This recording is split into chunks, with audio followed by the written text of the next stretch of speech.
Good to have you on the program, Don. I've heard so much about you. Thank you. Nice to be with you. I guess first, tell us how you got into the business you're in, publishing a newsletter and doing that sort of thing. How'd you get to this, Don?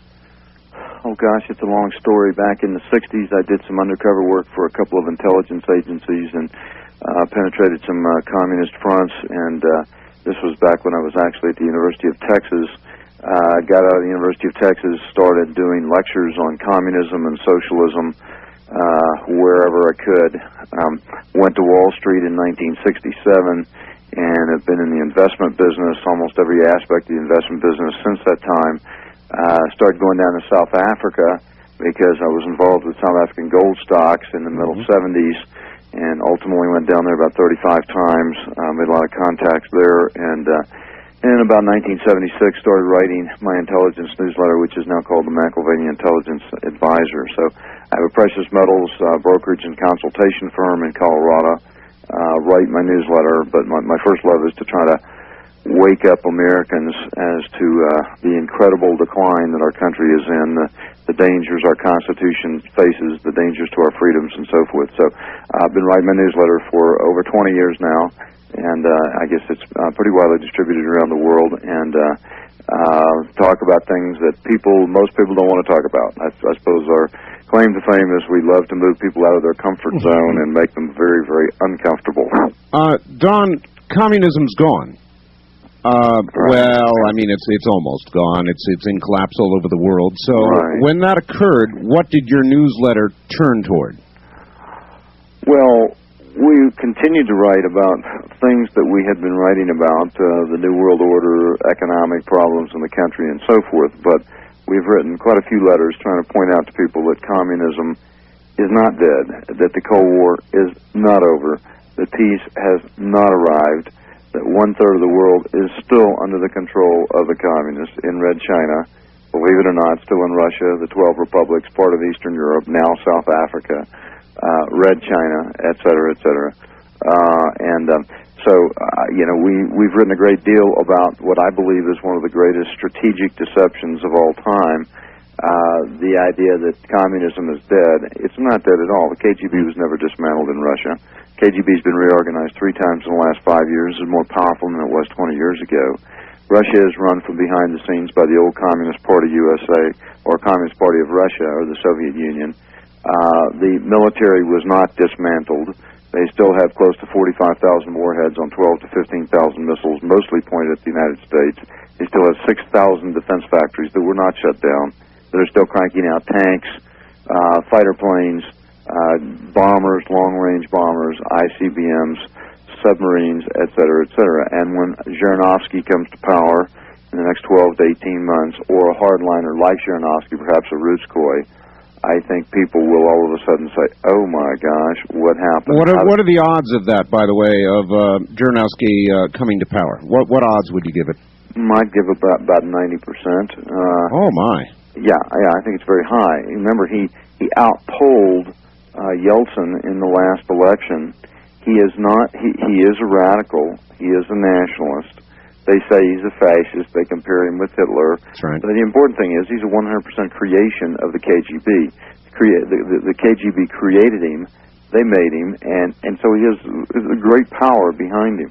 So whether it's him or another hardliner, as the chaos spreads across Russia, and it will, the hardliners are simply biding their time.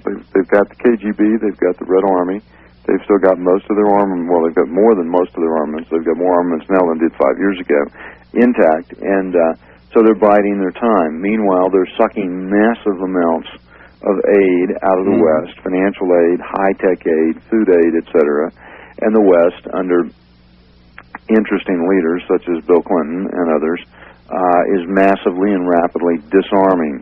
They're letting Russia into the henhouse in Europe. Russia is to be admitted to NATO, which is just absolutely incredible. It's like letting the mafia come into the FBI. Russia is being admitted to the European Union. And meanwhile, Russia is neutralizing its western flank. What NATO will be neutralized. The American military presence is being dismantled and pulled out of Europe. It's been going on since '88 when the INF Treaty was signed. Our troops are being diminished, and by the end of next year, we'll probably be down to 100,000. That's from probably 350,000 about 4 or 5 years ago. Speculate a little for me, Don. If Jirinovsky came to power, what do you think would occur? What would happen? What would he do? Well, he's made a lot of statements, and people laugh at him and say, ha, yuck, yuck, this big buffoon, this clown, et cetera, et cetera. He's made statements like the Russians still own Alaska and will go back and take it back, and nobody takes him serious. And he's written a book about how they will make the great move south into the Persian Gulf. We have to understand that Brezhnev said in 1973, in his Brezhnev Doctrine, he said, we will take those two great treasure chests upon which the West depends, the strategic oil reserves in the Middle East, the strategic minerals in South Africa, and then we will dictate the terms of surrender to the United States and to the West. Well, that would be World War III. Or something like that. Yeah, something like it. If they went into the Persian Gulf, I don't think there's any question about it. Even the most liberal of presidents wouldn't have a lot of choice. Yeah, but the difference could be, if that happens, and I would say that can happen in 3 to 5 to 7 years. I'm not predicting it's going to happen tomorrow. But basically what they've done is they are in the process through Glasnost number 6. This is the 6th period of Glasnost perestroika. We had one in the 20s under Lenin, one in the 30s under Stalin, in the 40s again under Stalin, in the 50s under Khrushchev, and the 70s under Brezhnev. Each time, the communists promised that they would become good guys, clean up their act, get rid of their old communist ways, become capitalists, go to free elections, free markets, become just like us. But, oh, by the way, we need massive aid from you guys to do it. And each time we've poured in the aid, and each time they turn around and, become the bad guys that they were before. The 6th period of Glasnost, which we're in right now, was to be the greatest and grandest of all. The script for Glasnost number 6 was written in 1981 by Yuri Andropov, who was the 15-year head of the KGB. Right. He was called in by the Politburo, and they said, give us the biggest and best Glasnost of all, and he did. He came to power in 83, died in 84. His protege, Mikhail Gorbachev, who had come up through the ranks of the KGB, came to power in 85. It fell to him to implant or install Glasnost number 6. It was to be the biggest of all. Communism would be declared dead. The Cold War would be declared over. They would reduce the Iron Curtain to nothing, or so it would seem. They would get rid of the Berlin Wall. They would allow the reunification of Germany. In reality, they would put second and third echelon communists in control in most of the Eastern European countries. KGB appointed people in all of the republics, which is the case today. And they would continue to wield decisive influence, but from behind the scenes while calling themselves non-communist. Now, by the way, this script was written in 81. Anatoly Golitsyn, who was a major in the KGB, defected, came to the States, wrote all about this in a book called New Lies for Old. Anatoly Golitsyn wrote it in 81, published it in 84. You would have sworn the guy was a prophet of God, because the things that he was predicting in 81 were happening in 88, 89, 90, almost precisely, but he just was a KGB major and read their mail. The flip side of this, what was America and the West supposed to give back in return? We would begin to financially support Eastern Europe to the tune of $40 to $50 billion a year, which we're doing. We would begin to dismantle our European presence. They had to neutralize NATO. Which is their western flank. And of course, with the signing of the INF Treaty by Ronald Reagan on December 8th, 1988, we pulled our INF, we pulled our Pershing cruise missiles out of Europe. We began and have now completely pulled them out. We have begun to pull our tanks, close down our bases, pull our troops out, et cetera, et cetera. Part of the script would be that we would massively financially aid Russia in the Soviet Union. We would massively disarm. We have, in fact, though, Don, not given what we have promised. We've promised a lot of aid, but we haven't come through with a lot of it yet, have we? Well, if you take collectively the aid from the West, not just America, but England, Germany, Western Europe, It's probably been in excess of $50 billion. It's a lot of money. It's still a fair amount of money. But meanwhile, we're disarming. We are closing down our defense industry because, after all, this new era of peace, and after all we'll need is a United Nations Army, which can kind of police up the world. We don't have any major threats anymore, we say. And this was all part of the script that America would disarm while they would continue to quietly rearm or continue to arm. Part of the script was that America would discontinue support for the anti-communist resistance movements around the world, such as the Mujahideen, such as UNITA in Angola, such as the Contras down in Nicaragua and elsewhere around the world, and we did. Part of the script was that America would pull out of the Philippines and South Korea. We did pull out of the Philippines. We pulled out of Subic Bay and Clark Field under Bush, and we're getting ready to pull out of Korea, and then the Koreans begin to rattle the saber, et cetera, et cetera. All right, then the picture you're drawing here is that communism didn't so much die as we simply came to terms with it. No, we have been deceived to believe that they have. Lenin said we advance through retreat. Yes, but you have described, in essence, an agreement. I have no... we pull out here, we do this, we do that, we supply aid, all the rest of it, and that amounts to a sort of an agreement. Well, yeah, I would say the leaders of the West have agreed to certain things because allegedly the communists have died and gone away. This is strategic deception. Look, we need to understand that this is not the first time in history there's been strategic deception. The greatest master of all who wrote about this in his book, The Art of War, was Sun Tzu. He wrote about it in 500 B.C. He said, we advance through retreat. He said, when at our pinnacle of strength, feign weakness.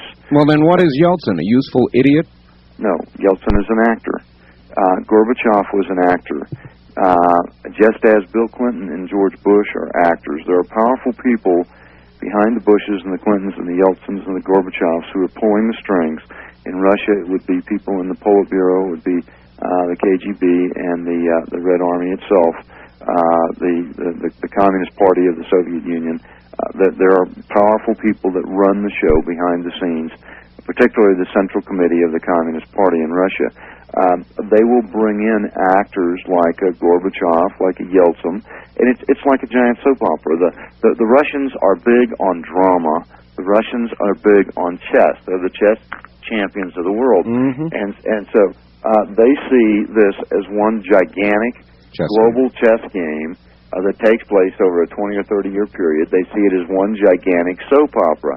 And if you can just imagine soap operas, they write people in the script, they write people out of the script. Yeltsin was written into the script after Gorbachev had fulfilled his usefulness. Gorbachev's purpose was to dismantle the old Soviet Union. You know what they say in Russia, in England, when the king is dead? The king is dead, long live the king. That's right. What in the world they mean? They mean the new king. Okay. Right. Now, the old Soviet Empire was intentionally dismantled. It wasn't working. It was creaking. It was totally disorganized. So they wanted to reorganize and purge from top to bottom. And so the idea was Gorbachev's task was to come in and dismantle. It didn't fall apart spontaneously, dismantle the old Soviet Empire, but a new Russian Federation, Communist Federation, is being put together in its place, and it is being assembled as we speak. And it'll become very obvious to people after one of the hardliners, probably Zhirinovsky, not necessarily, but I would say most likely Zhirinovsky. But when the hardliners come to power, people will begin to see the form and substance of this thing. The new Russian Federation, remember, long live the new king, the new Russian Federation will include Russia. It may include Afghanistan. It will probably include India. It will include the new axis that Russia is putting together right now in the Middle East, which will include Iraq, Iran, Syria, Ethiopia, Sudan, radical Sudan, now is under radical Islamic government, Libya, Yemen, the Marxist-Leninist Republic of South Africa. South Africa was handed, by the world powers, was handed over to the communists on April 27th of this year. And maybe we can come back and talk about that, because that's probably the most critical loss to the West since the loss of China. China will be part of the new federation. Vietnam, North Korea, and so forth. We're talking about a federation of 2.5 to 3 billion people. Communists. Now, we need to understand, communism is dead, right? But it still controls a third of the world's population, about a third of the world's landmass, in approximately 61 countries. Well, They are still under communism. Let me ask you about something that's not apparently so well controlled. This large Russian arsenal that you've been talking about. We're hearing a lot of information about the Russian mafia and about the possibility of a few loose nuclear weapons making it to Iran. Iran has been shopping about with large amounts of money trying to get hold of them. What's going on? Well, Russia is forming. I would say that the Red Army still controls 90% plus, and maybe it may be 95%, nobody knows for sure, of the old nuclear weapons. There's no doubt that some of them have probably gotten out, but with respect to Iran, Iran is run by radical socialist Islamic government, and they are moving into a very close alliance with Russia at this point as we speak. Russia is helping them on a nuclear program. They're building pipelines and railroads between the two countries and so forth, and this has been going on for the last probably 3 or 4 years. Likewise, Russia is trying to wield together an axis that will include radical Syria, Iraq, and Iran. Now you say, oh, you'd never put Iraq and Iran together in an alliance. That's exactly what you could do. And you know, believe it or not, after an 8-year war during the 80s between the two countries and how the bitter enemies that they are and so forth, yes, you could put together an alliance, and that's what Russia is doing. Now, Russia is setting the stage for an eventual move into the Middle East in the occupation of the Persian Gulf oil fields by the latter part of the 1990s. And once again, back away and look at the whole chessboard. The whole chessboard includes now they're neutralizing Western Europe through this whole glasnost perestroika gambit, through moving U.S. out of NATO. Germany is becoming neutral. She's the anchor of NATO. The western flank is being neutralized. Russia is neutralizing her eastern flank with a non-aggression pact, long since negotiated with Red China. Russia is now in alliance with Red China. Everyone said way back in the Kissinger days, we'll play the China card, you know, our enemy's enemy is our friend, and therefore we'll get in bed with China and get between China and Russia. It didn't work out quite that way, and indeed Russia and China are in bed, and Russia is selling massive amount of arms to China right now, who will also be a major communist threat to us over the next few years. But in essence, or in summary, they have neutralized their eastern and western flanks, and that will leave them. Now understand, America will be largely disarmed. We are being disarmed. The Clintonistas are rapidly dismantling our military, but it didn't start in the Clintonistas. It started under George Bush and maybe even in the latter part of the Reagan administration. So project that trend, and it's no secret. How much is the process accelerating with Clinton? Oh, incredibly. It was accelerating incredibly with George Bush. We need to understand there's not as much difference between a George Bush and a Bill Clinton as people would suppose. They both were socialists. They both were liberals. They both were members of the Trilateral Commission, the Council on Foreign Relations, the Bilderbergers, and the Club of Rome. They're both globalists. They, like Gorbachev and Yeltsin and whoever follows, take orders from people that are far above them. And so this thing really began to accelerate under George Bush, who believed, of course, in his New World Order, which he talked about hundreds of times. Yes. Clinton is simply continuing it. But Clinton is a radical socialist, and everyone has sold Bill Clinton short. While everybody looks at Whitewater and the Vince Foster murder, and I believe it was a murder, you know, all the shenanigans and all the things, and they always count Bill Clinton out, and, you know, Bill Clinton is down for the count, and then miraculously Bill Clinton comes jumping back up and, you know, and scores another victory. Most recently with the crime bill, which I want to talk to you about. Sure, let's talk about that too. But you know, Bill Clinton is like, you could throw Bill Clinton off the Empire State Building and he will land lightly on his feet like a cat. The guy is like he has not 9 lives but 9,000 lives, and he just keeps on coming back. Or if he broke a bone, he'd be in a cast and out of it, healed miraculously the next day. Indeed. And so people sell him short. By the way, I'll make a prediction which will make me sound like I'm a total fool. I think there's a better chance, it's better than 50-50 chance that he will be reelected in 96. And most people would say, no, you don't understand Whitewater, you don't understand the investigation. No, I agree with you.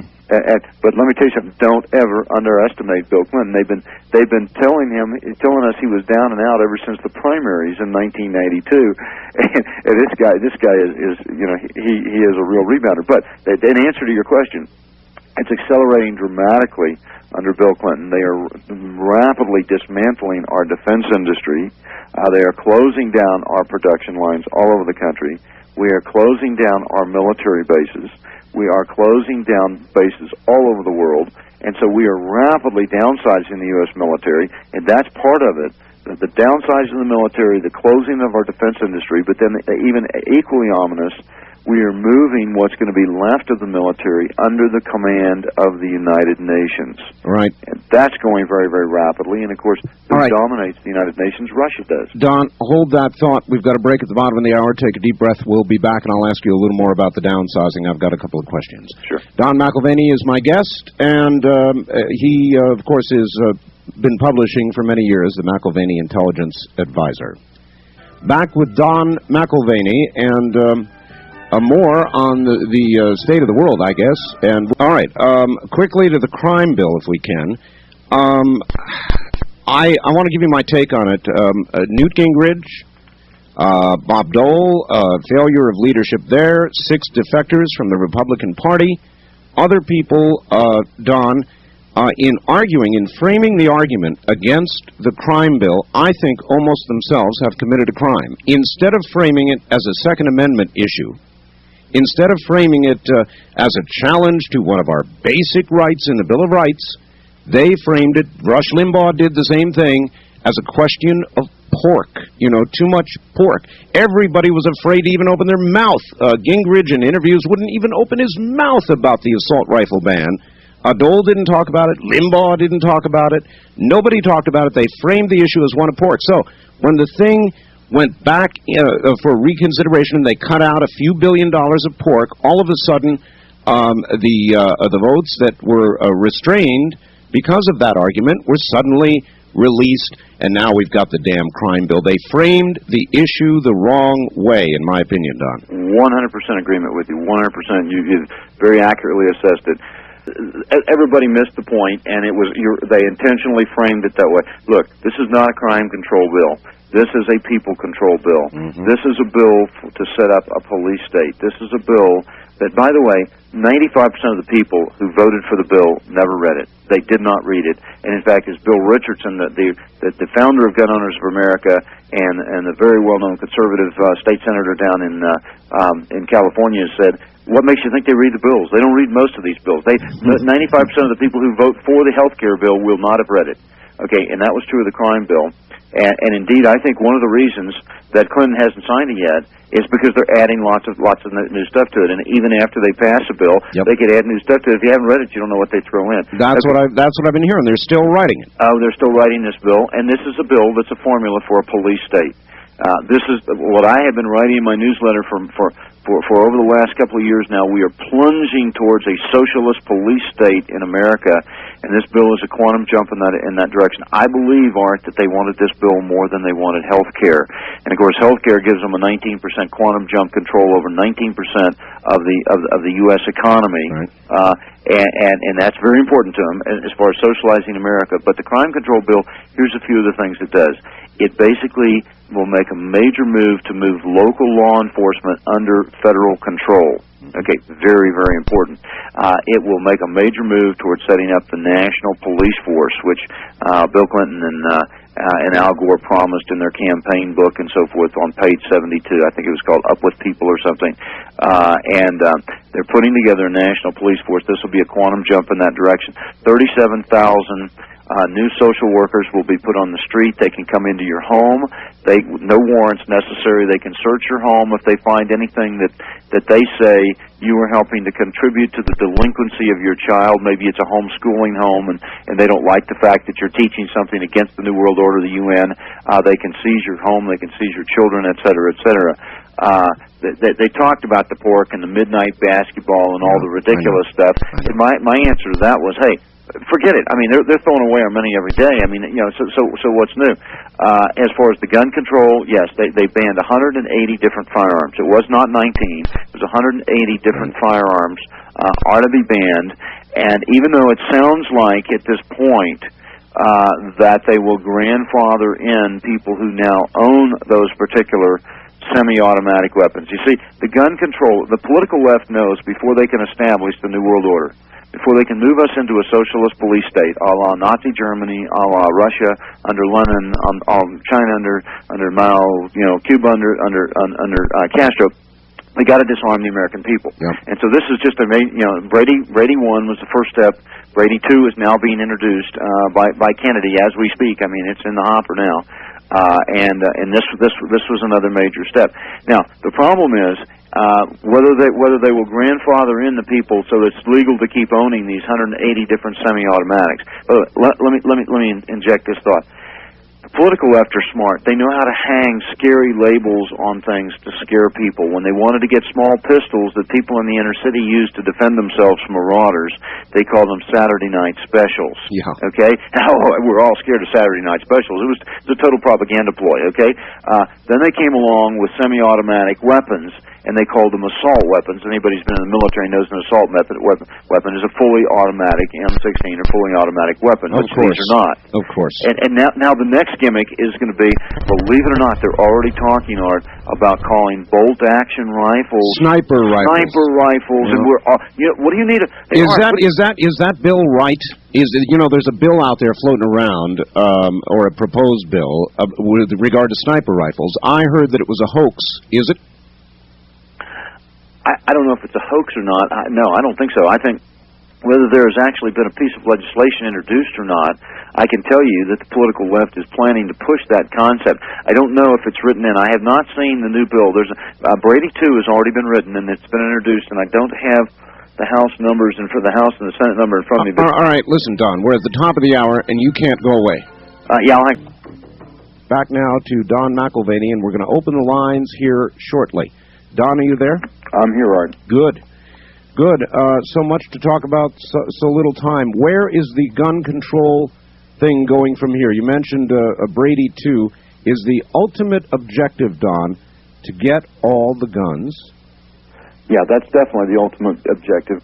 It's not registration, it's confiscation. You have to disarm the American people before you can establish a total socialist police state, before you can establish the New World Order. So Brady 1 was a stepping stone. The crime control bill, which outlaws 180 different, or bans 180 different semi-automatics, is a stepping stone. Brady 2 has already been introduced. Brady 2 will include requirements for licensing all gun owners across the country.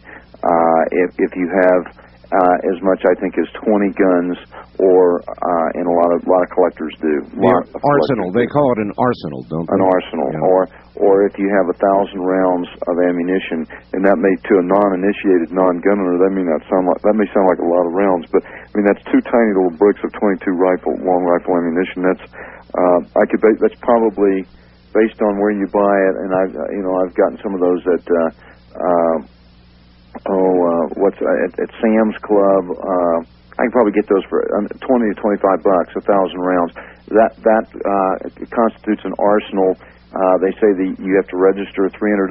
I think the licensing fee will last you for 3 years. And the ATF, those are the good folks that shot up Waco, Texas.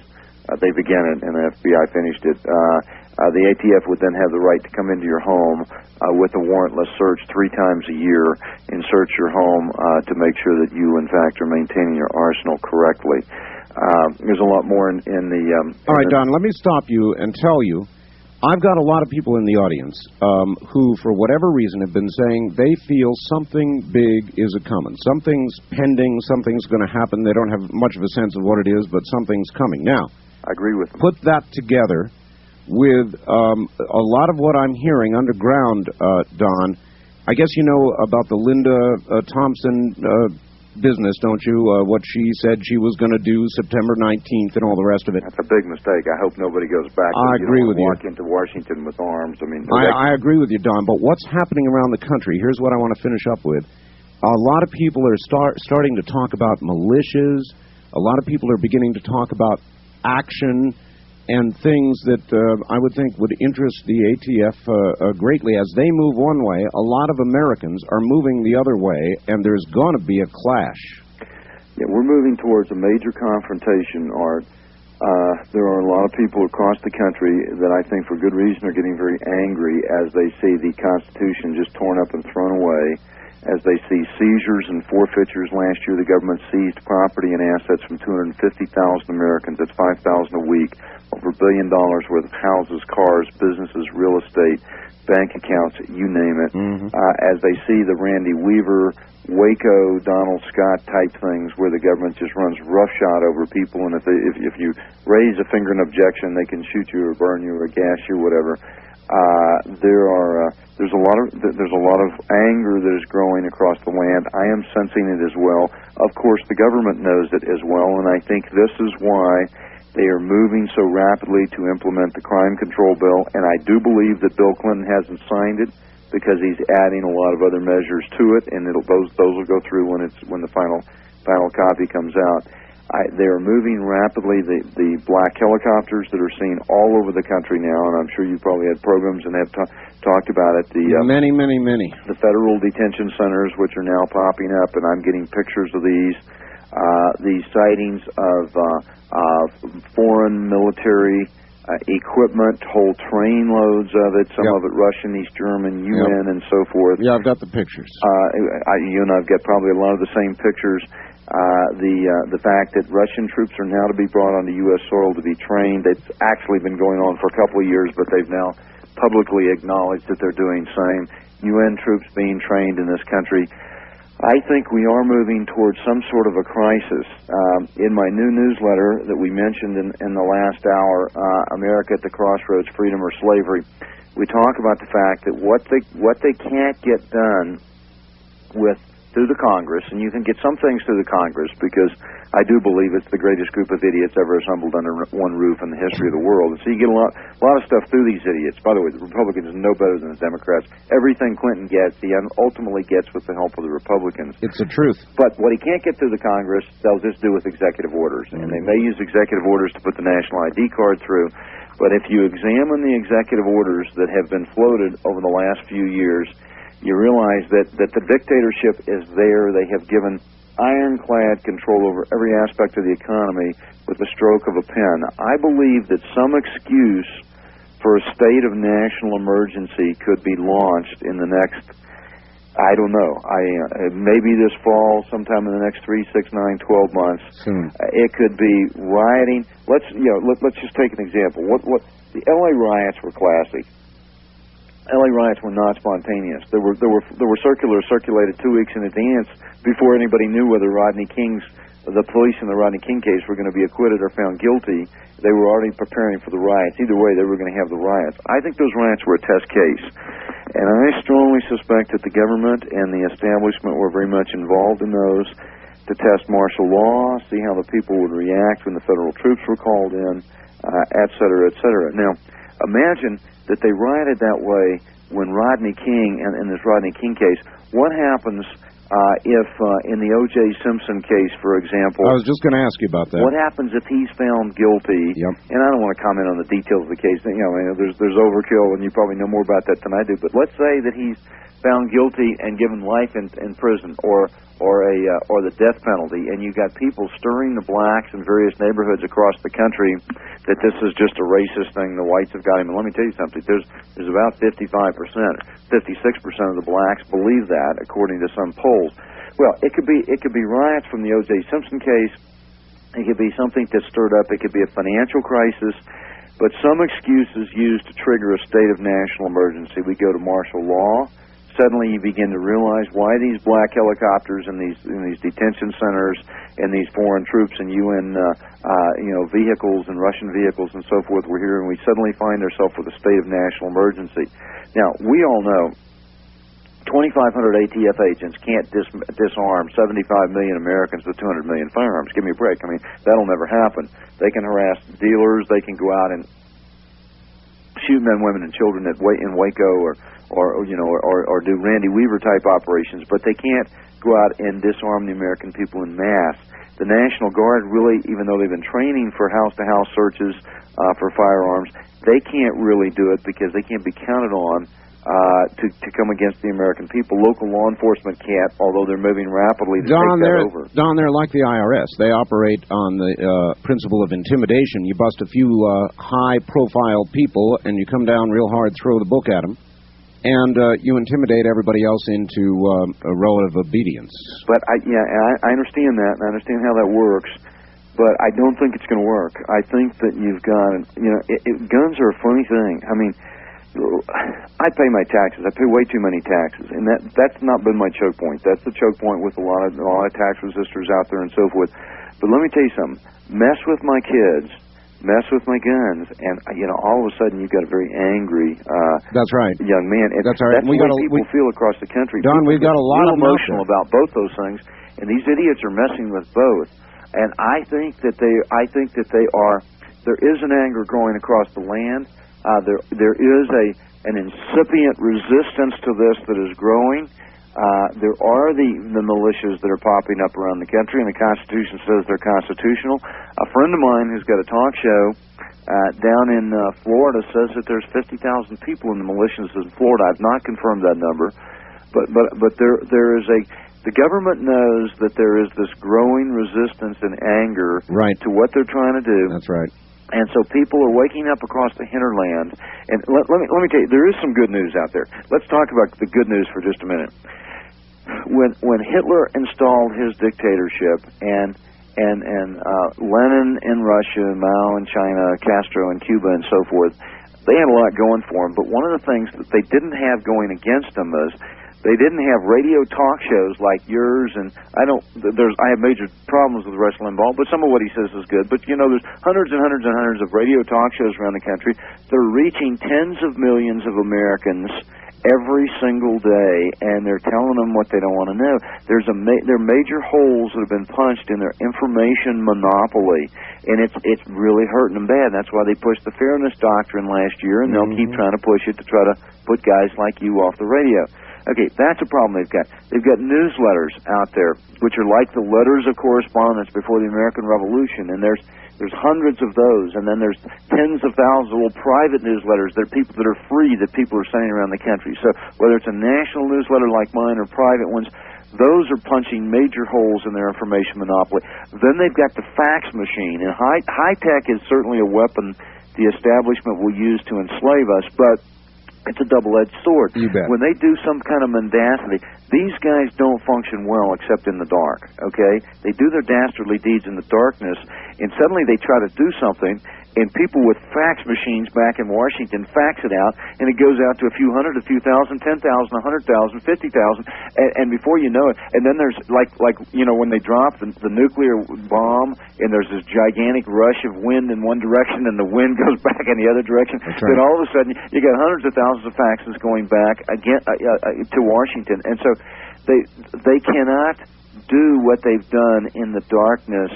We've got this information now, and think about computers, which are even faster than faxes and so forth. Right. So the people who believe, I don't like the word conservative anymore. I'm not a conservative. I'm a believer in traditional values. I believe in biblical values. I believe in family values. I believe in the Constitution. I believe in those values which made America great. And there are millions and millions of Americans out there that do, and they're getting informed by all of these things, from your talk show to my newsletter to the faxes to the computer networks and so forth. And this is one of the reasons I think that the Clintonistas and their establishment bosses are panicked and are moving so fast. They know that the sleeping giant is beginning to wake up. Right. They are beginning to panic, and so they're beginning to move faster and faster. And boy, you said it right. There is a collision coming. Yes, sir, there is. Is it time? Speak to the individual for a second, Don. Is it time to take, to use George Bush's word, prudent steps? Is it time to get out the Cosmoline, bury your weapons? What's it time for? I suspect that there is a tremendous run on PVC pipe and shovels going on in this country. Yeah. I would bet you that there's a lot more of that going on than you would ever guess. I think that there's a lot of steps that people are taking and should be taking towards greater self-sufficiency. Like what? Well, let me say this. I changed my mind. I'm not going to send them one newsletter. If they call in the 800 number, I'm going to send them two. There's another one that's very important, and I don't know if you've seen it, Art, but I did it in July. It's called Escaping the Socialist Juggernaut in America Towards Greater Self-Sufficiency. Yes. I go into a lot of details about urban self-sufficiency. If you got to live in the city, what you do, number one, if you could live in the country, if you could live in a small rural town, you're going to be much better off in the coming convulsions. If you think about the Russian Revolution, the people who lived way out in the hinterland and the countryside were the ones who had a much better chance of surviving. So I talk about country living versus urban self-sufficiency, and there's some things you can do if you live in the city. Homeschooling. They're trying to destroy our kids' minds in the public schools. They're trying to mold them for the New World Order. Right. Homeschooling is a great new movement. You got 1 million kids that have punched a major loophole in the educational monopoly that the political left has had. Are they going to be able to stop it?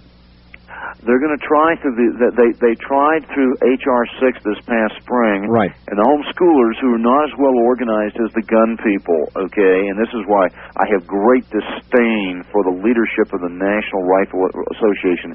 They totally sold us out.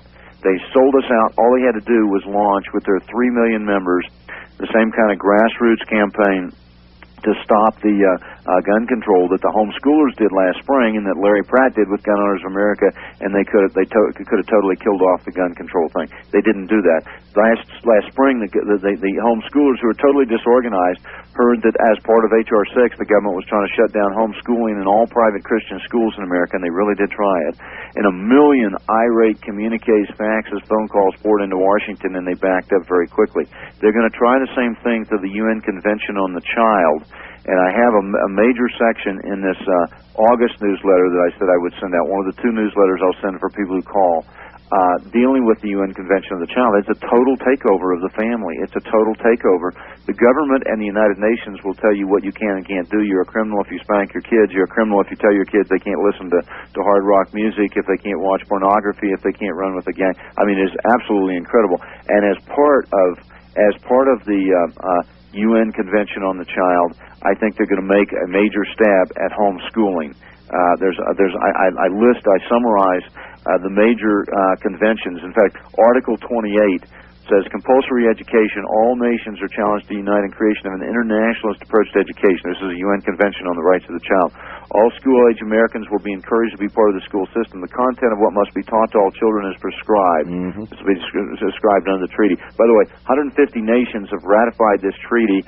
50 of our illustrious senators have already signed on as co-sponsors for the treaty. Incredible. Yeah. It goes on in this one article. It says these include anti-American one-worldism, anti-family, anti-traditional values, multiculturalism, and environmentalism. And if this is passed, the homeschool movement will be attacked, and it could be terminated with extreme prejudice. Well, you've got to control the minds to control the country. If you would, though, give me a quick primer for the individual who wants to be ready.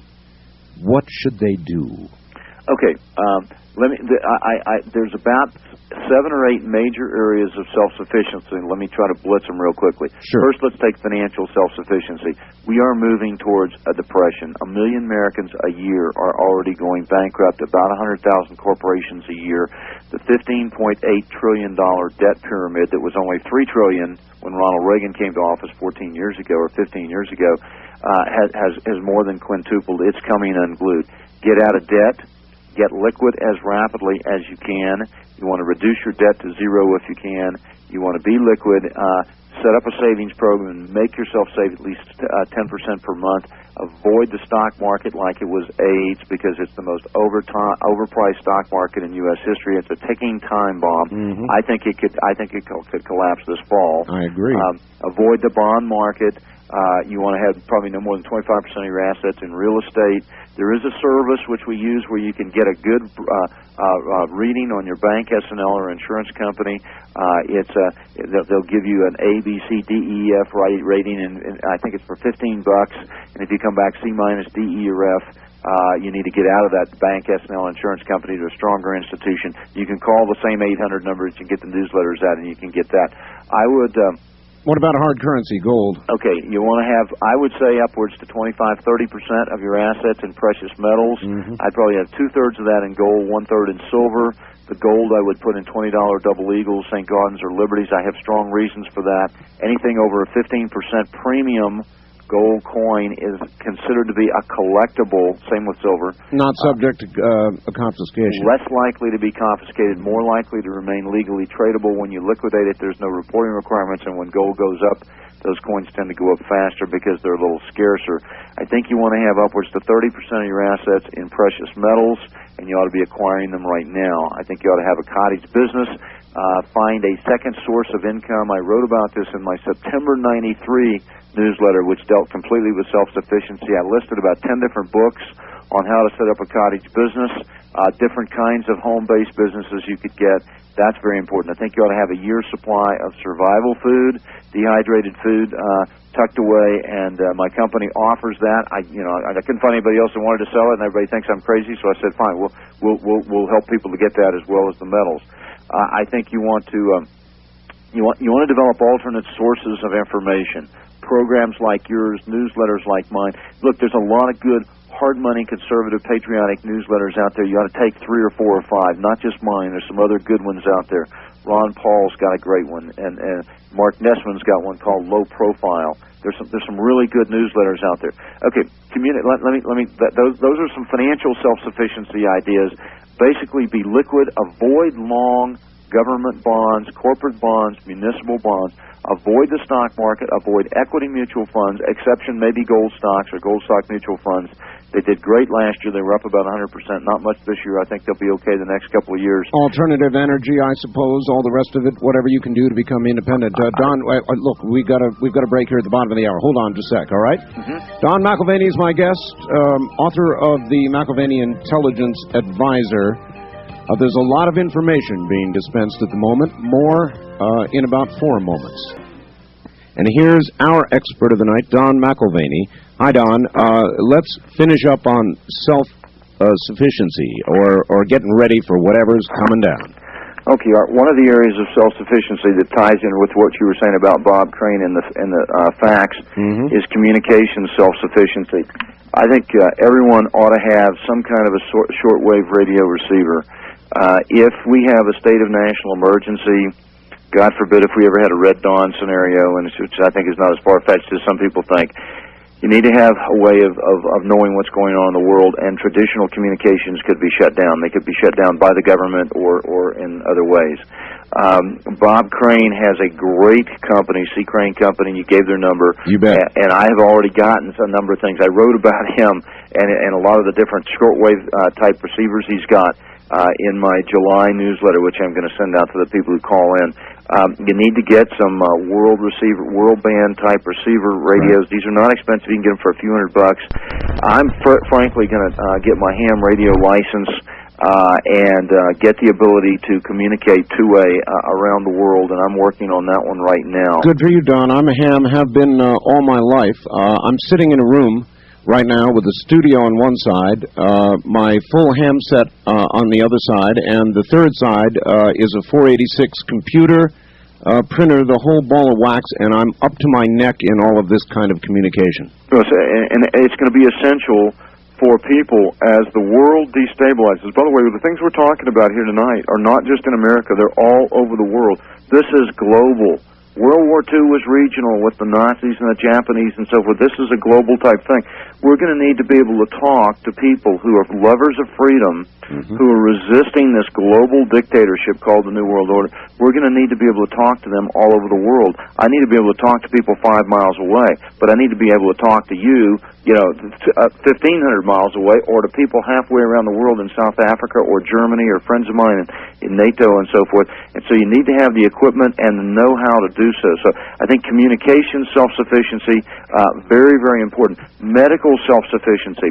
Look, the medical system right now can't cure cancer, it can't cure AIDS, it can't cure the flesh-eating disease, and it can't cure a lot of these viruses that I believe, and I believe I can back it up, are coming out of various government laboratories.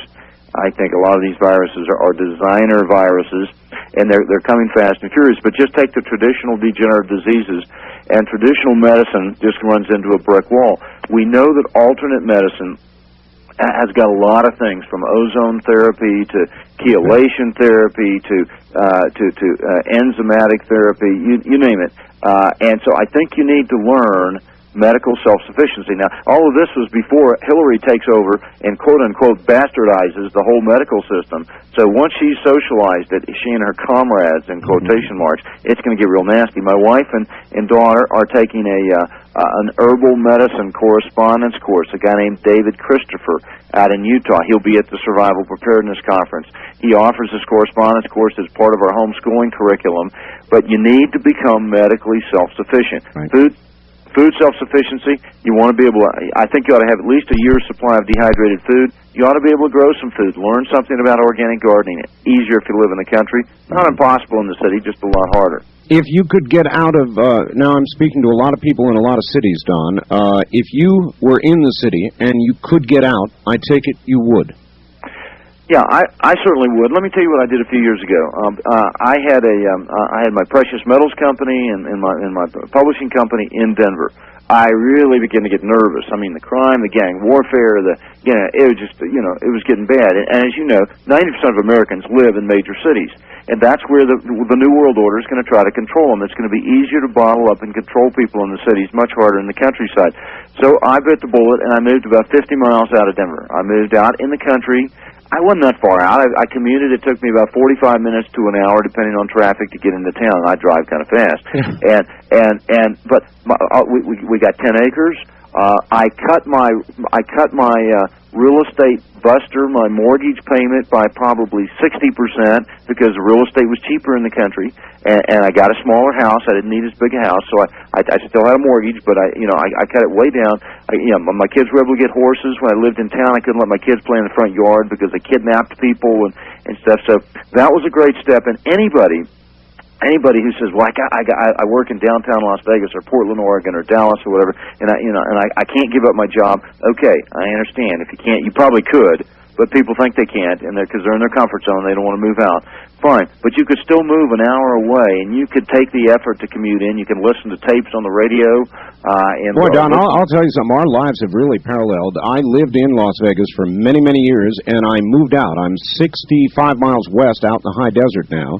And I did it for all the reasons that you're talking about. You bet. Okay, now, I went a step further. I tried that for a couple of years, and I said, this is great, but this is not great enough. And so now I moved about 300 miles out into the mountains, and, I have to have an airport close by. I've got an airport within 15 miles, so I can get in and out. But I'm more than a gas tank away from a major city, and that would be ideal. But the thing is, where I live, we can at least garden. We can. We are more self-sufficient. It's much more difficult. The government can't harass everybody all across the hinterland at one time. Okay, another area of self-sufficiency. All right, but before we leave it, Don, you're lucky. I'm lucky. We've both been able to do this. Right. But what about the massive numbers of people we're talking about now that are not going to be able to get out of the city? What do you say to them? Well, I have a whole section in here on urban self-sufficiency and what you need to do as far as being armed in the city, how women should always carry number 10 pepper mace, what you need to do when you're in parking lots. I list about 25 or 30 different things, if you can't leave, that you need to do. As a matter of fact, 28 to be exact. There's a great book I suggest, The Urban Survival Handbook by John Lofty Weissman, who's a former chief survival trainer for the British SAS, Special Air Service. And I give a lot of different advice for people if they have to live in the city. It's not the best, but I understand. Some people just can't move out. They can't afford to move out. They can't even afford to move out 40, 50 miles, 65 miles like you and I have done. Right. So I've got some constructive ideas there. I'll tell you what, if you live in the city, and this goes on to another area of self-sufficiency, firearm self-sufficiency is essential. Look at those poor idiots out in Los Angeles, forgive me if you were not one of those idiots, but who were so ill-prepared during the Los Angeles riots, they didn't have enough food to get through a weekend, they didn't have enough gasoline in their car to get out of town, they thought they could go to the local fast food place or the grocery stores, but they were either burned down, shut down, the employees didn't show up for work, right. and they hovered behind doors with baseball bats as the marauders came down the streets because they weren't armed. The thread of civilization is very tenuous and very thin, isn't it? Indeed it is. Indeed it is. And so firearm self-sufficiency is, I think it's very important for you and I. We live in the country. We may want to hunt. We may want to protect our family. As Thomas Jefferson said, you may even need those firearms for protection against tyranny and tyrants one day. But it's even more important if you live in the city and that you know how to use them. And so every family ought to have a minimum of a rifle, a shotgun, and a pistol. Every woman ought to have a can of number 10 pepper mace that she carries with her all the time. By the way, here's a little clue: if you want to, if you don't want to carry number 10 pepper mace, everybody ought to have a big, gigantic, family-sized can of Dow oven cleaner, and just leave it in your front seat. You spray somebody in the eyes with that, they'll probably never see again, but if it's you against them and they're trying to kill you or rape you, it's probably worth it. Very low profile, but you can shoot at 15 or 20 feet. No extra charge for that one. Number 10 pepper mace is great. A policeman, I was going through a firearms training school down in Texas, and this policeman told me about it, and then we got some, and this friend of mine accidentally shot me in the face with it. A very dumb friend, I might add. And let me tell you something. It really works. I went out and I bought a can for all of my family. I said, this is really great, after I stopped weeping and crying and got out of pain. So there's a whole lot of things you need to do if you live in the city, and you need to, this is an oversimplification, but we live in the red, yellow, or green zones. In the green zone, I'm totally relaxed. I'm pretty totally relaxed sitting out here in my mountains right now. When I'm walking around in Denver, I'm pretty much operating in the yellow zone or the red zone. That's right. And that means you're cautious, you're looking around. My friends in New York City, I mean, it's like the ones that are street smart, it's like they got radar that's going 360 degrees, and they're looking all the time. They're always conscious of their surroundings and who's watching them and so forth, and they're always ready to bolt, fight, jump in a car, do something. And if you're going to live in the city, then you're going to have to be willing to live in the yellow and the red zone. It reduces the overall quality of life. Absolutely. Your stress level is going to be higher. You can't let your kids play out in the streets. When I lived in Denver, the kids, the teenagers, their form of entertainment was to go walk around the shopping center. That was it. That was the best thing they could find to do. Living in the country, my kids climb mountains, they go camping, they do backpacking, they're rock climbing, they do kayaking, they do fishing, they do all this kinds of stuff. But your lifestyle is going to be different, and I would say that most listeners who say, "Oh, I'm tied to a job, I'm right in the middle of a big city, I can't move," they ought to get my September '93 newsletter on self-sufficiency, where we deal with cottage and home-based businesses. Because of the computer, because of the fax machine, it is so easy to do businesses in remote areas, even if you're pulling business from around the country. You bet. And high tech is working on our side as well as the other guy's side as far as making us independent and being able to decentralize. Has the information explosion got a good chance against the powers that press? I don't know. This thing is moving very rapidly, and I wish I could be a Pollyanna and say the good guys are going to rise up and stop this thing. Most Americans are still asleep. Your listeners, my readers, they're not asleep. They're part of the remnant who are waking up. I don't know. That's why my newsletter says America at the Crossroads, Freedom or Slavery. Mm-hmm. Unless we have a tremendous awakening, and it happens very quickly, I think between now and the end of the decade we will lose our freedom. We all took it. We all thought, oh my gosh, maybe we're turning this thing when we won the first vote in the crime bill here about 3 weeks ago, and then they turned around and they trounced us, over the next week or two. You look at the makeup of the Congress, you look at the makeup of the administration, you look at how the left owns the lever. See, the political left in this country is a minority. They probably are no more than 5% of the country, and the elitists who are pushing the New World Order are a very, very small minority, way less than 1%. Yeah, but they're very loud at decibel level. Unfortunately, they control the levers of power, okay? And that's in the judiciary, that's in the media, that's in the entertainment industry, that's in the educational system, that's in the mainline church religious denominations. Yeah, by the way, on the score, back very quickly to guns, there is at some point, maybe not now, Don, but when confiscation begins, to be sure, there is going to be a direct Second Amendment challenge. The NRA is going to be forced to do it, or Gun Owners of America. Somebody's going to go up to the high court and say, look, this is not constitutional, and there's going to be a test, and there's going to be a verdict, and what do you think it'll be? We'll lose. We'll lose because right now they are packing the Supreme Court. I believe, how many is it? 2 he's already put on the Supreme Court. Right. And they're leftist, of course. You don't think Bill Clinton would put anything else but a leftist on. and George Bush didn't do a lot better, with the exception of who's the black man? What's his name? The black Supreme Court justice. I think he's pretty good, but the others are not. The fact is that just as Roosevelt packed the Supreme Court with leftists, so is Bill Clinton doing the same thing. And I think we're going to have more and more rulings going against us. So I wouldn't hope for the courts. So you're not anxious for a test? No, I don't think a test is going to go good. I think whereas we've had a few rulings for our side on a number of issues in the Supreme Court over the last 5 or 10 years, I think that is going to diminish. The political left control the levers of power in this country, but they only have about 5, 6, 7, 10% of the population at most. Now, on the other side, we've got 5 or 10% of the population, and I hope it's closer to 10, but it might be 5. Who knows? Who are constitutionalists, who are traditionalists, who are patriotics. Right. Many of them are the so-called hated Christian right that the Clintonistas are attacking now. I'm a Christian.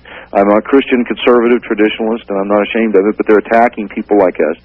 Okay, and so our side has 5 or 10%. Now, unfortunately, in the middle are the 80 to 90% of the sheeple, the people who don't think the masses, every civilization which is in decline, has the great majority who don't think. And so the balance of power either goes between our 5 or 10% or their 5 or 10%.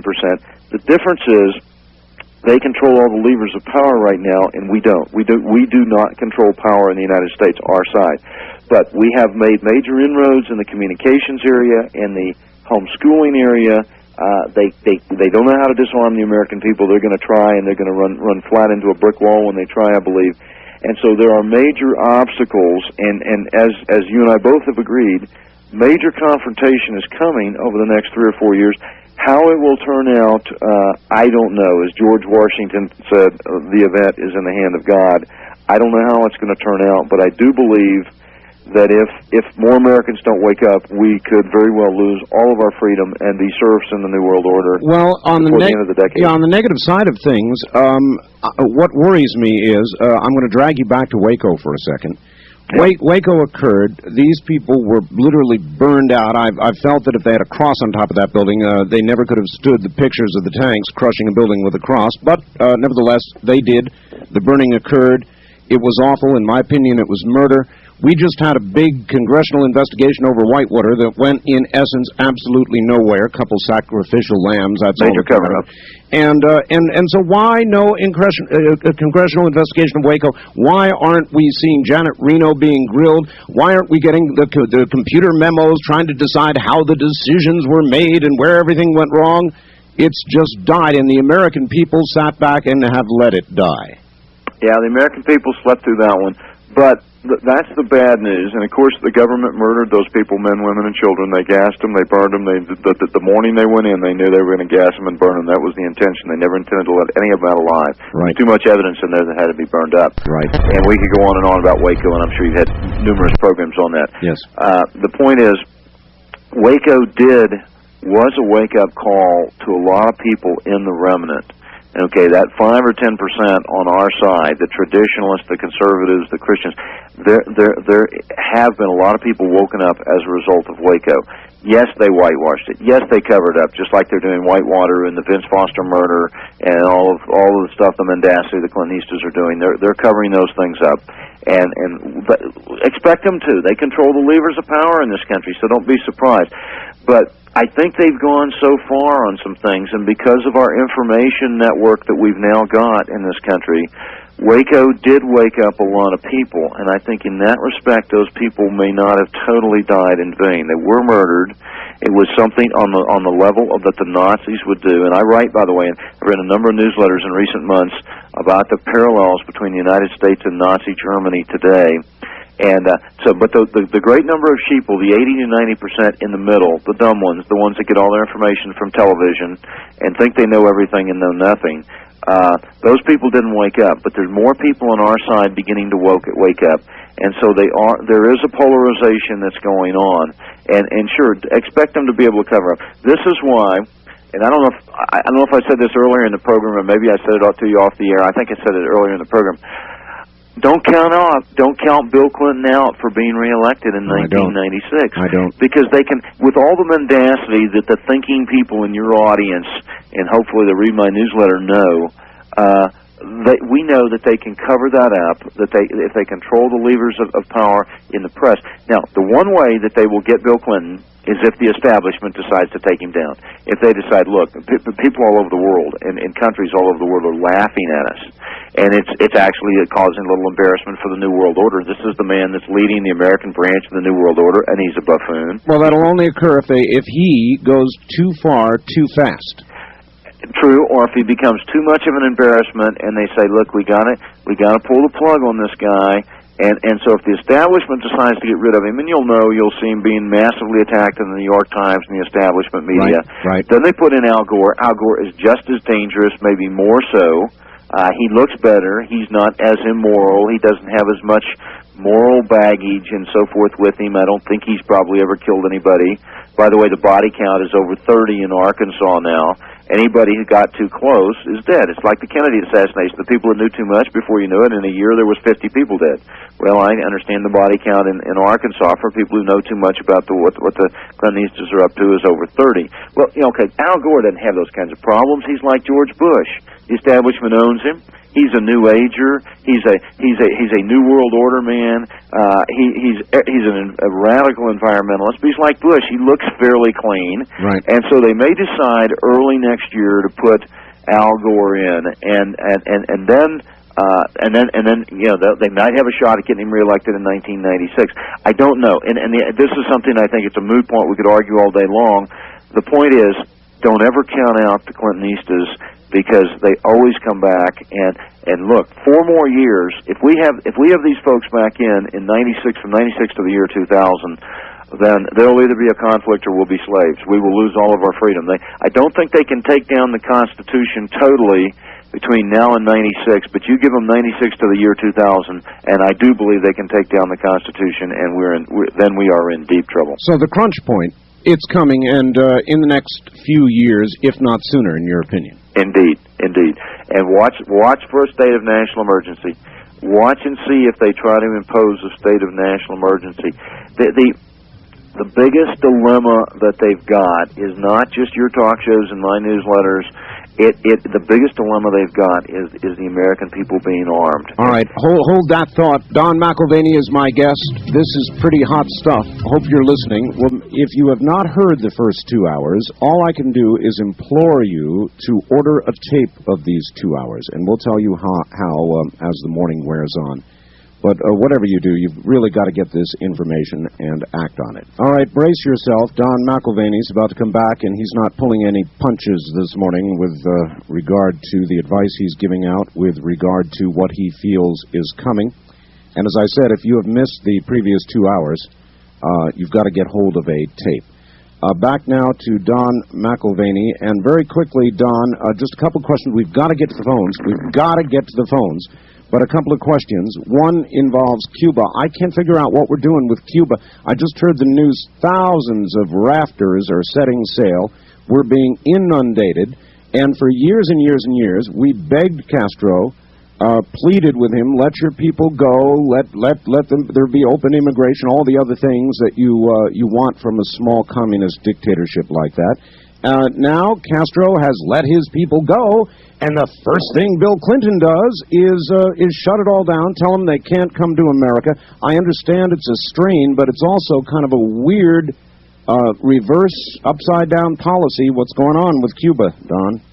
Well, this is Mariel number 2. You may remember they had the first Mariel boat lift in during the Carter administration, and they dumped about 120,000 people into South Florida. And a lot of those were good freedom-loving people, but they also emptied out their insane asylums, their prisons. They sent their homosexuals, they sent their drug addicts, and they sent the dregs of society over. A lot of those people ended up in prison. Some of those people, I guess, are still in prison. They sent some of them back, and so is that the nature of the person that's coming now? I don't know. I would say that there probably are some of those. You remember when I was growing up, my mom used to fix potatoes and stuff in a pressure cooker, and the pressure cooker had this little thing on the top, and it would rattle, and the steam would come off, and so forth.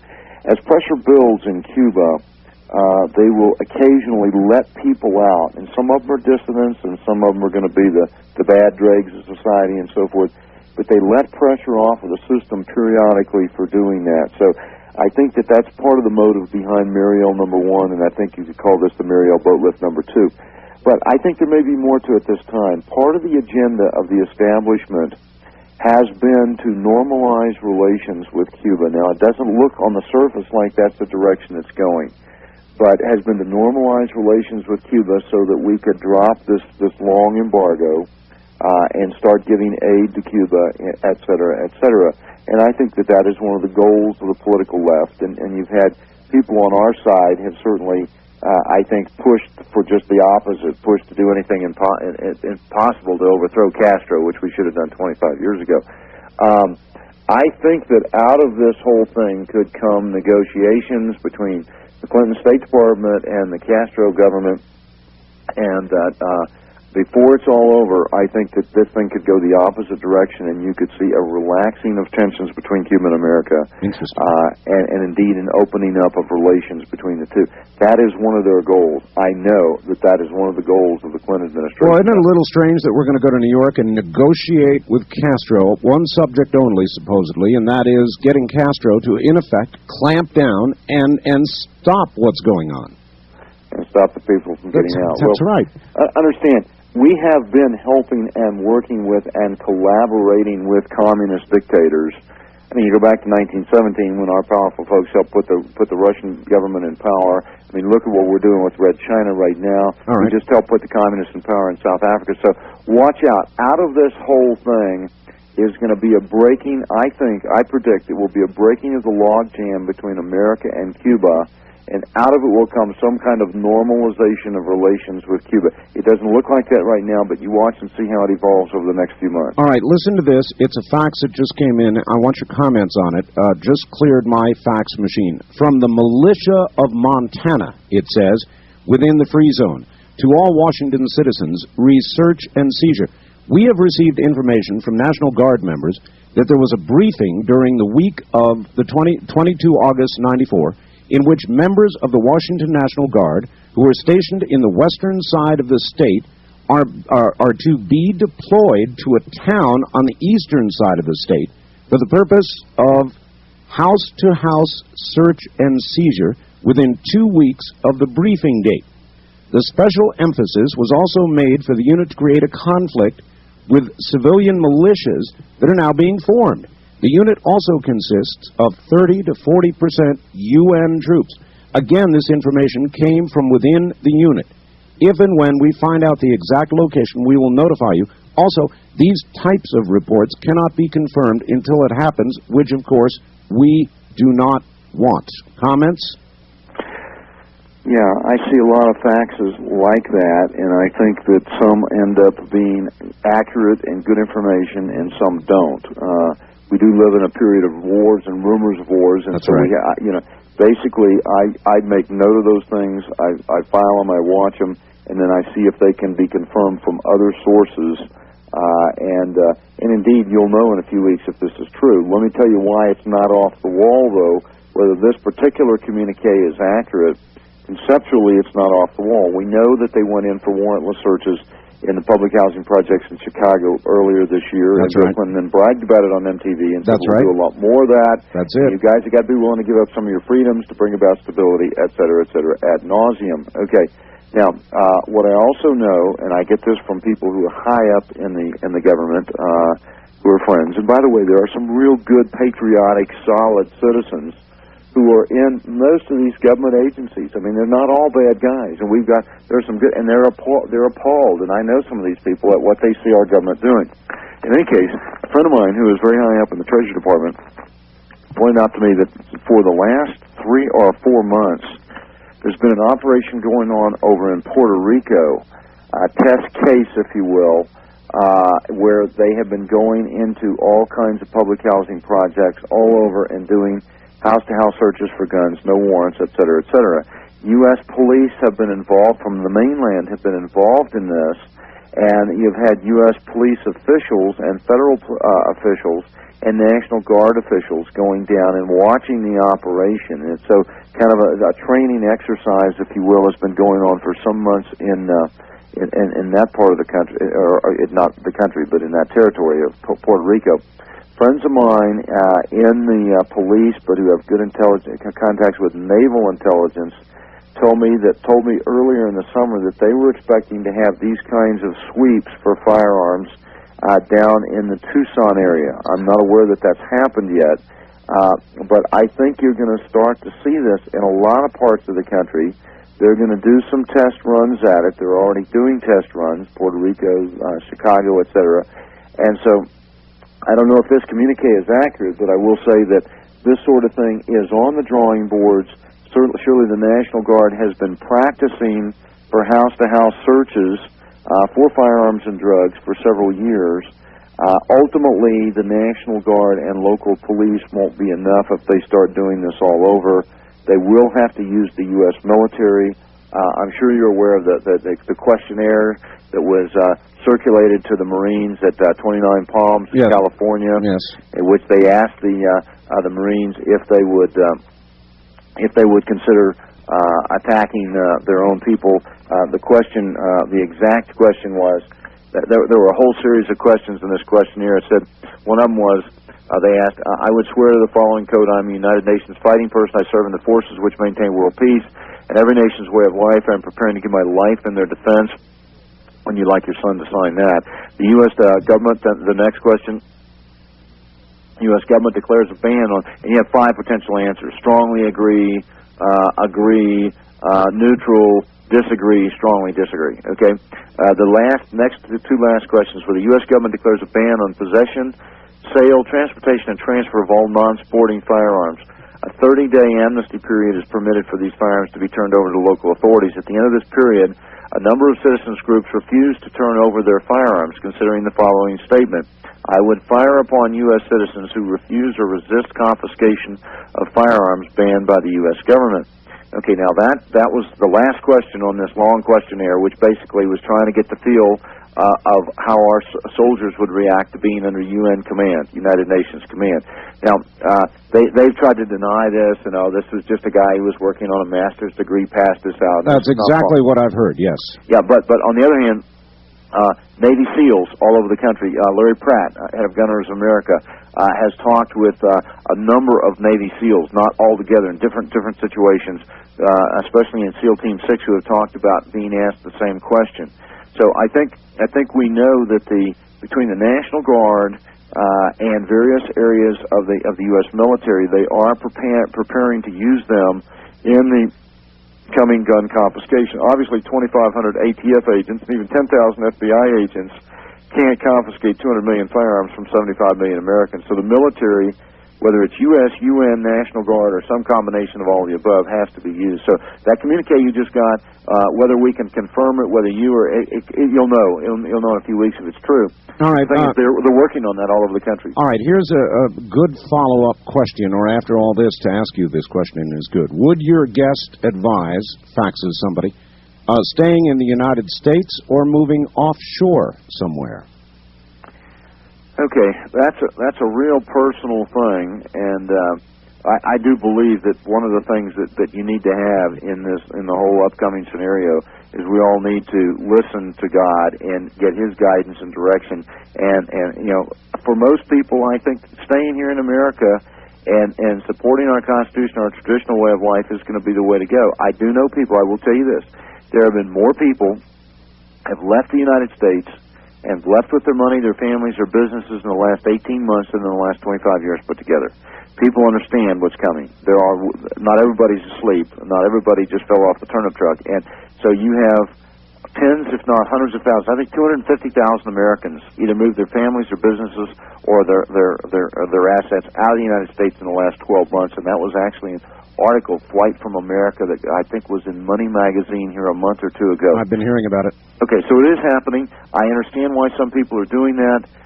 They remember what it was like before, and there were some people that fled Russia and others stayed. Well, in hindsight, probably the ones that fled were right. Some people fled Nazi Germany, some stayed. In hindsight, maybe the ones who fled were right.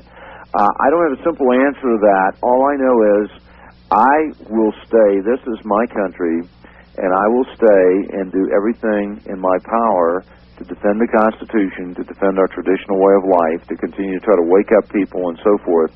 And I think that there's more millions of people are going to stay, so I'm not in the business of recommending that people leave. That's my answer as well, Don. Look, we've got to get some phone calls. Let's do it. On the toll-free line, you're on the air with Don McElvaney. Hi. Yeah, do you have to speak something to him, or can you just make a comment? Or? Well, you can do whatever you want to do, sir. Where are you calling from? Everett, Washington. Everett, all right. Go ahead. Well, I think on the medical, the health bill and the crime bill both, they can be boiled down with, free enterprise. If you ban these guns, people make these guns, and that's their enterprise, that's their livelihood. If you ban that, you're banning their livelihood. The same way with health, if everyone is supposed to be guaranteed health benefits or whatever, that's just like all the doctors and the health providers are slaves or whatever. They have to do it. All right. Thank you. Well, Don, they've. There is the possibility that our wonderful way of life, our entrepreneur way of life, can in effect be legislated or decreed out of business, huh? Out of existence, absolutely. There are four little words. When I was growing up, there was a song in a movie called Three Little Words, Say I Love You. Well, there's four little words that describe the whole agenda of the Clintonistas in this move towards a socialist police state: to control the people. To control the people. They want to control every aspect of our lives. If they can control us medically, a big quantum jump to controlling us. They can control health. They can say who can get medical care, who can't. If you're old, let me tell you something. Abortion.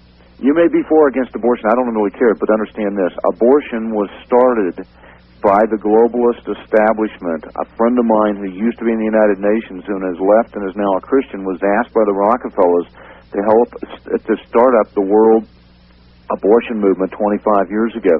It is the Planned Parenthood was completely financed by the establishment group. They killed off 37 million babies in the last 20 years, and they're doing this on a global basis. Euthanasia is part of the UN globalist population control, and that's coming in like a flood, and that will be expedited by the Clintonese socialized medicine program. The AIDS and the plagues that are coming up, and a lot of them I think are coming from laboratories, also part of the population control. They're going to be able to use. They're going to be able to. The national ID card will be part of the new national health care socialized medicine program. Controlling and rationing medical care so that they can choose who lives and who dies, and old folks are going to be written off. They're going to be written off. Euthanasia will come like a flood with this. And hey, if you're 70, 75 years old and you're listening to this program, remember this new health care program could sign your death warrant. Controlling 19%, a quantum leap to control 19% of the economy of the United States. It's pure, unadulterated socialism and people control. So is the crime control bill. So is the gun control and so forth. All of this is to control the American people.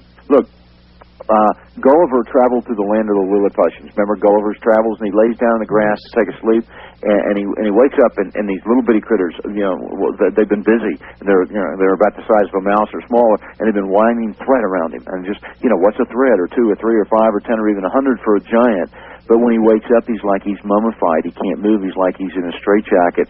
And that's what they're doing to us. 86,000 pages of regulations were passed last year. Tens of thousands of regulations. They filled 86,000 pages of the Federal Register to implement 2,500 new laws that were passed by the Congress. I'm talking in 93. Similar amount in 92, probably larger amount this year in 94. Okay? And these laws, rules, and regulations carry criminal as well as civil penalties. Based on those regulations, in the last 12 months, 250,000 Americans have had their assets seized. Mm-hmm. And so what we're seeing is we're like Gulliver. They're just totally wrapping us up and mummifying us. And when it's all over, guess what? We're slaves. We're like the folks who lived in Nazi Germany or in Russia. All right. Wildcard line, you're on the air with Don McElvaney. Hi. Good morning, Mr. Bell. It's Mr. Leonard. You have a question, Leonard? Yes. Go ahead. The same God, the God of love of money, who is trying to rule each of our individual lives, is also trying to rule America, and in the process of destroying us both.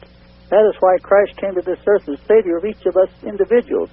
Having created us in his own image as free moral agents, he forces his morality or his salvation upon none of us. His kingdom on earth is made up entirely of volunteers. Salvation is for whosoever will. If we follow Christ and his teachings, he will save us, and if enough of us follow him, he will also save America. All right, is that your view, Don, that that's what will save us? I think that we are involved in a spiritual battle as well as a political battle. I do agree with what your caller just said. If you'll go back and look at Nazi Germany, the whole Third Reich was basically based on the occult. The leaders of the Third Reich were Satanists. They worshipped Satan, they worshipped Eastern religions, and they were total occultists. And so what most people, and I'm doing a lot of study right now. I'm writing a book on the coming persecution of the Christian church and the traditionalists in America, and I'm going to have several chapters that parallel us with Nazi Germany. And the thing that most people have missed is that the dynamic behind the Nazi Third Reich was not purely or even primarily political. It was supernatural. And so I do believe that we're looking at a supernatural battle between good and evil, between the forces of God and Satan. Well, I certainly feel we ought to depend on God's help through all this, but I am also a believer in the fact that, you know, that old saying that Mom said, God helps those who help themselves. And we've got to be alert. I think Christians, I'm a Christian, okay, no apologies for that. Most of the Christians I know are bloody idiots, okay? Some understand the Bible, a lot don't. The Christian church in America is fat, dumb, and lazy, apathetic, complacent, and ruined by 50 years of prosperity since the end of World War II, and that describes the average American. Fat, dumb, and happy is the phrase. Fat, dumb, happy, lazy, whatever you want to call it. Okay, but the point is, they've missed the point. They understand Jesus Christ, and I agree with your caller 100%. They missed the point that the Bible also has a great deal to say about taking a stand against evil. That's it. And Americans in general and Christians I know they haven't recognized evil, they haven't taken a stand against it.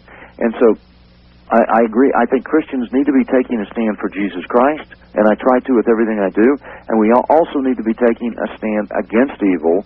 I think with God's help, we may turn it around. I think without God's help, we won't turn it around. And so I agree with your caller, but I also agree with you that we need to draw a line in the sand and say, this is it. We've let these evil people who are destroying our way of life, we've let them... Well, all right. Here it comes, Don. As you come back, here's the facts. Art, this comes from Larry in Seattle. Art, I think this guy needs to get a grip on reality. I think that maybe he's just a little paranoid. While it's true the government seems to be trying to gain control of every aspect of our lives, I think the American people are just a little smarter than he gives them credit for. Response? I think the American people in general are dumber than I give them credit for, 80 to 90% in the middle. There are some thinking people over on the conservative traditionalist side, and unfortunately there's some very thinking, smart people who come up with all the wrong conclusions over on the liberal side. I'm used to being called a gloom and doomer. That's okay. I think that that's a label that's hung on me and a lot of conservatives and traditionalists who are trying to be watchmen and wake people up. I think it doesn't take a rocket scientist to see what the government is doing in every aspect of our life. I mean, we had 250,000 seizures in the last 12 months of people's assets by the government. There have been private studies done by major newspapers that said that 90-95% of those people had not violated any major law. They were just had stumbled over some government regulation. I mean, if we can't see the controls that are coming via environmentalism, cash reporting laws, the moving of the U.S. Military under the United Nations and so forth, I think there's a tremendous amount of information that's building up and evidence is building up that people are just not joining the dots. And I think your caller, who I'm sure is very sincere, is not joining all the dots to see where this thing is going. Read the writings of the Trilateral Commission, the Council on Foreign Relations, and the establishment folks, and see what they say their plans are to slam dunk us into the New World Order. Then you decide, well, Malcolm, you may be crazy, but this is what these guys are saying themselves. I would encourage your caller, the caller who said that, to get my newsletter, America at the Crossroads, Freedom or Slavery. I mentioned earlier, at least in one of the earlier hours, how they could get a copy of that, and also the other newsletter on moving towards greater self-sufficiency. Go ahead and give your 800 number out again. Okay, if people want to get a copy of this letter or that particular caller, call us. It's free. I'll send you 28 pages. 1-800-525-9556. If you'd like to subscribe, you can get a 6-month subscription for the price of 3. Or if you just want to get a free copy of that newsletter and the one on self-sufficiency, call us at 1-800-525-9556. You look at what the United Nations is doing and saying right now, and I analyze it in detail in the newsletter. You look at these questionnaires that are being given out by the government on moving U.S. troops under the UN. You look at the Gun Control Express. You look at the EEOC regulations that say you can't even mention God in the workplace. You study the UN Convention on the Rights of the Child, which could be ratified within the next 60 days. And then you try to tell me that these things are not piling up. And I analyze these in detail, so I would encourage that caller to look and see. And, hey, you want to call me a gloom and doomer, fine. It's like when somebody's on a railroad track and the train is coming towards them, to warn them that they're in grave danger, to warn them that they're about to get massacred and that they better jump off of the track. If that's called gloom and doom, fine, so be it. This is the end of Side 1. Please leave the cassette exactly where it is. Back in the early 80s, I was writing a newsletter then. A week after Pope John Paul was assassinated, they tried to assassinate him. I wrote in my newsletter that it was a KGB operation from A to Z. People laughed at me. They said, "You are out of your mind. What are you talking about? Ali Aga, the Grey Wolves, right-wing extremist, lone assassin, what are you talking about?" Well, and I had written it was a Politburo order came down from the Politburo to take out the Pope, and that the KGB pulled this thing off. A year later, Claire Sterling wrote about it in the Reader's Digest, and from that point forward, it's been common knowledge that the KGB tried to take him out. We had darn good intelligence information out of French intelligence as to exactly what had happened. We have a lot of good wires in Washington. We monitor about 500 publications a month, as well as having some really good intelligence contacts around the world. So I won't say we're 100% accurate with what we say in our newsletter, but I'd like to think we're about 97 or 95% accurate. And so I would encourage that reader, if he thinks it's gloom and doom, get a couple of my newsletters, read them, think about them. If you don't like them, that's okay, trash them. You can start a fire with them, but they might give you some food for thought and help you to see this whole trend. There is a black cloud moving over America now, and I don't think it can be ignored. All right, Don. Toll-free line, you're on the air with Don McElvaney. Hi. Hi, Art. Yes, sir. Where are you calling from? I'm calling from Central California on KYOS, listening on the KYOS. Very good. All right, go ahead. Okay, Don, what do you hear about this deal with Vince Foster? Are you contending that there was some foul play there on the administration's part on that deal? Well, there's an awful lot of things that just do not compute. Number one, they're now saying his body may have been moved as many as 4 different times. He was apparently shot in an apartment. His fingerprints were not on the gun. Isn't that strange? His glasses were found about 15 or 20 feet away. I suppose you could say they got blown away, except it didn't seem like that there was any major damage to the glasses. He was the first person who found him laying in one position. They came along a few minutes later, and his hands and everything had been moved. Vince Foster was very, very close to Hillary.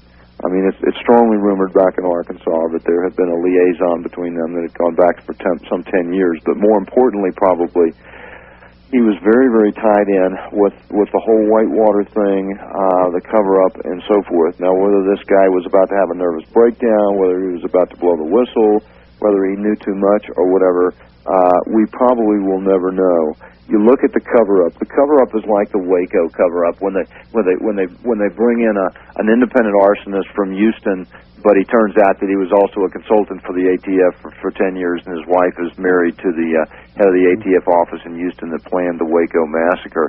You say, well, maybe that was a cover-up. Well, we have here a top government official is found dead, and you have the Washington Park Police investigated. Okay. Very, very strange goings on. There's a lot of evidence that they're trying to suppress. That's why they brought in That's frankly why they brought in the new prosecutor, because the old one had completely covered it up. Whether the truth will ever come out, who killed him, who knows. How much faith do you have in Kenneth Starr?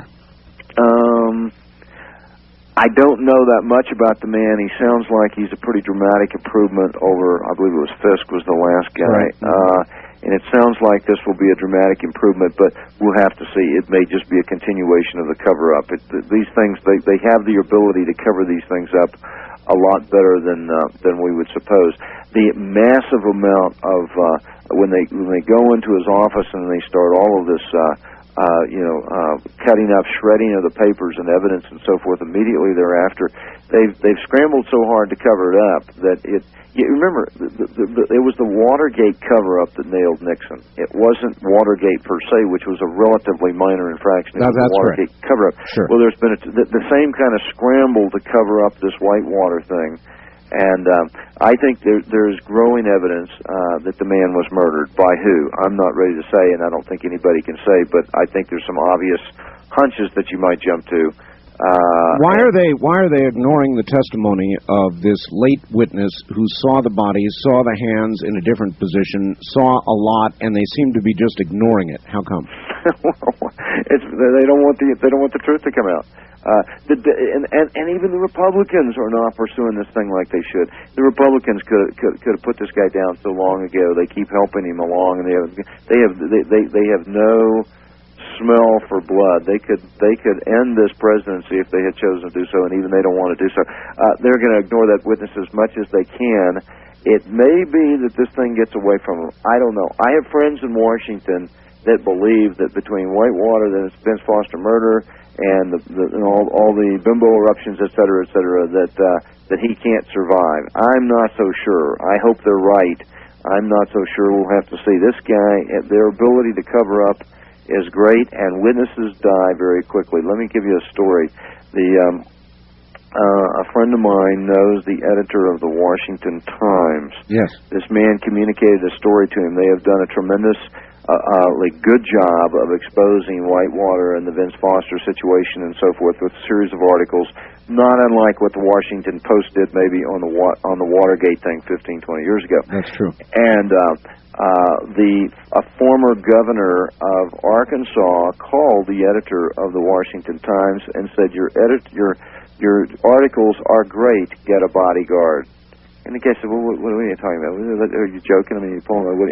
He said, you don't understand. These people kill people. There's a string of over 30 bodies now in Arkansas where people got too close and understood the drug connections, understood about the women, understood the Whitewater, et cetera, and these people are dead and they're dropping like flies. Arkansas is kind of a closed-up sort of affair. We're on the air right now in Little Rock. At least I hope we still are at this hour.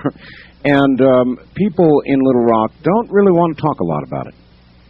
Probably embarrassing. I would say it's probably embarrassing, like the folks from Georgia when Jimmy Carter was president. I mean, this president is the most embarrassing president in the history of the United States. It's incredible, Don. Don, I got to tell you, that's the exact word, embarrassing, that a lot of the people called from Little Rock the other day used. They said embarrassing. Embarrassing. Oh, absolutely. And the incredible thing is, we don't read the foreign press in this country, but if you read the London Daily Telegraph and a lot of other European papers, they understand. They're writing stuff that our press is totally covering up and spiking on Whitewater, on Vince Foster, on the women, all the different things.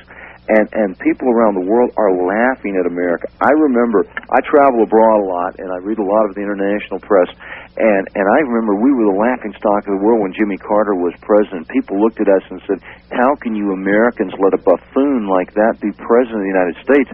And now they're looking back and saying, hey, we were wrong about Carter. Mm-hmm. Carter's looking good. You guys are really idiots for letting these people run your country straight into the ground. So that's what's coming in the foreign press, and that's one of the reasons the establishment could decide to pull the plug on the Clintons. And you'll know, watch the establishment press, watch the New York Times, watch the LA Times, watch the Washington Post.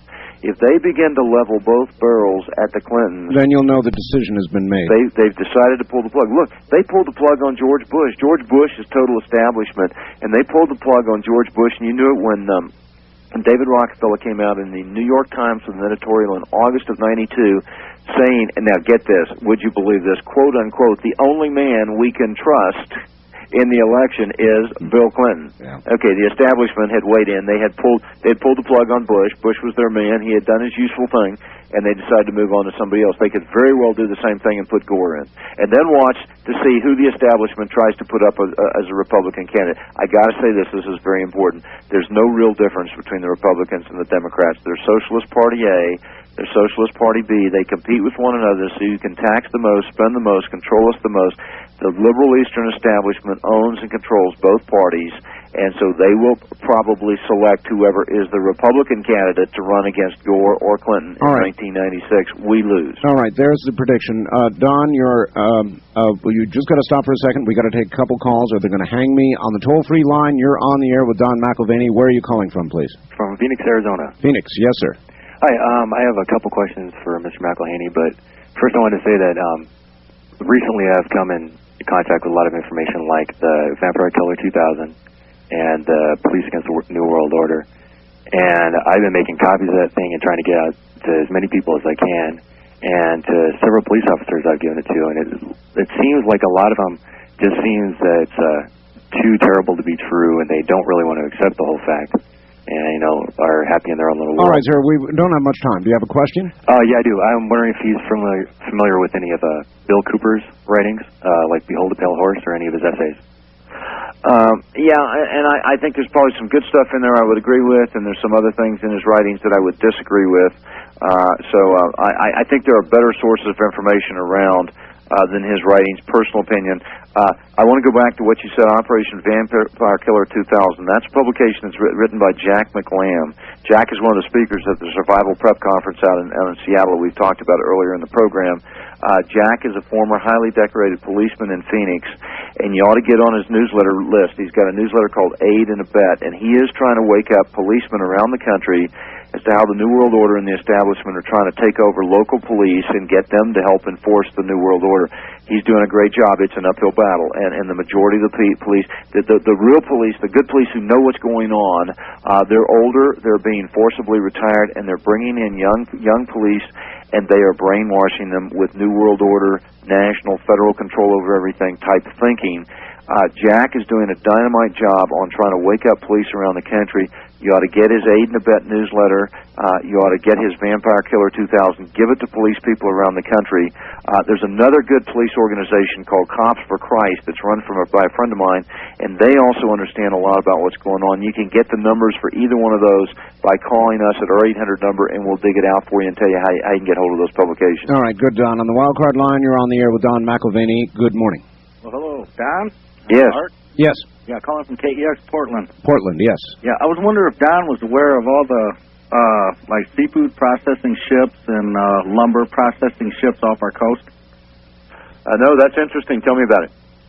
Well, we have a lot of them. They're taking raw logs from the Northwest and shipping them out to these ships, and they're processing them into furniture and then bringing them back into the country. They're taking our jobs. Yeah, I wouldn't doubt it. And the foreign food processing ships, North Korea, Japan.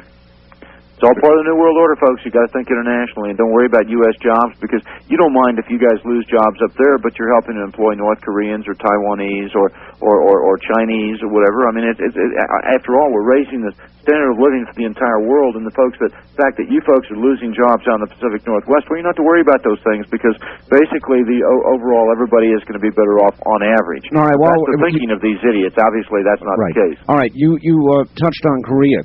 Make a prediction for me. Now, the way I looked at it, Don, we've been played for absolute suckers in Korea. They've played us for time. We bought it hook, line, and sinker. Are the Koreans suddenly giving it up? Are they going to be nice all of a sudden? Or what's going on behind the scenes in Korea? Well, there are no nice guys in North Korea. They're the nastiest communists in the world, although communists are communists everywhere. I think that we're going to have potential conflict there. But I will also say this. Just as we kept poking Saddam Hussein in the eye with a sharp stick because we wanted a war in Operation Desert Storm. George Bush said it was a stepping stone of the New World Order. so we have been poking the North Koreans in the eye with a sharp stick. I agree that they have nuclear weapons, but they're only one of 23 countries that are developing nuclear weapons. Why aren't we worried about the Chinese? If we're so worried about North Korean nuclear weapons, why aren't we worried about the nuclear weapons program in Red China, which is infinitely larger, which is 100 times larger than that in North Korea? We don't say a word about that, do we? Okay. No. So there's something. I think they're looking for another regional war. And I'm saying the establishment people. So I'm not endorsing the North Koreans. They're the bloodiest, wickedest communists around. But I'm saying that there's something strange because there's other communists, including Iran, which is now getting nuclear weapons, and we've decided to poke the sharp stick in North Korea's eye. Why? Do we want another war? Is it another one of these Operation Distraction type things? But I remember the Korean War. I'm old enough to remember the Korean War. And you get in a war with North Korea, let me tell you something. Those guys are tough. That's not like fighting Iraq. You bet. Don, make another prediction for me. When are we likely to see another atomic weapon detonated in anger? I think within the next 3 to 5 years. I do think it's important to understand that the radical Islamics are getting nuclear weapons, and it could come from them. I also think that you've got to watch Russia.